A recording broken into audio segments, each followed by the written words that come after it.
How do you smoke a cigar? I'm Michael Knowles, and these are my rules in 3 minutes. First, you pick a cigar. Make sure that the cigar is the right humidity. Not too dry, but also not over-humidified. It should be solid with a little sponginess. No obvious defects that would negatively affect burn or draw. Next, you're going to cut it. I generally use a double-blade guillotine, but there are many more options, which we will get into some other time. Cut just the tip off the cap of the cigar. Most people cut too much. The cut should be smaller than the ring gauge of your cigar, but still wide enough that you can draw out the smoke properly. Or else, you will look like this guy. You don't want that. How do you hold a cigar?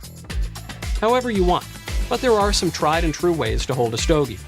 Between the index and middle fingers, with the index wrapped around it, between your thumb and both index and middle fingers, or if you're the daintier sort, even between your index and middle finger above the knuckle like a cigarette. Though if you do that, your fellow cigar smokers might look at you like you're a little light in the loafers. Now that you have the cigar prepared, it is time to light it.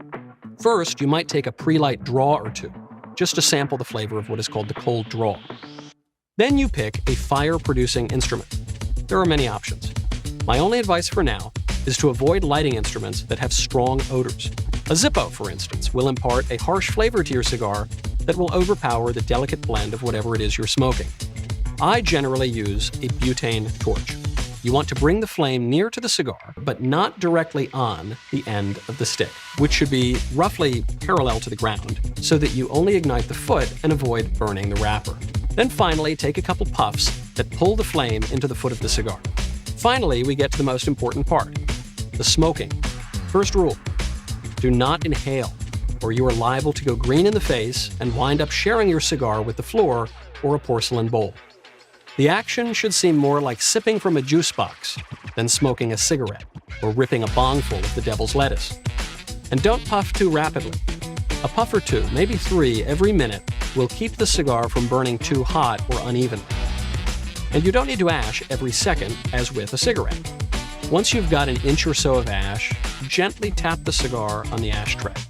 Then, when you're finished, there's no need to stub it out, which can actually have the opposite effect of reigniting it and in any case spreading lots of unnecessary odor into the atmosphere. Just leave it in the ashtray. After a minute or two, it should go out on its own. When is the cigar finished? Whenever you stop enjoying it, which, in the case of Mayflower cigars, is just a little after the nub gets so small it starts to burn your fingertips. Gentlemen, I hope this helps. You must be 21 years old or older to purchase. Some exclusions may apply.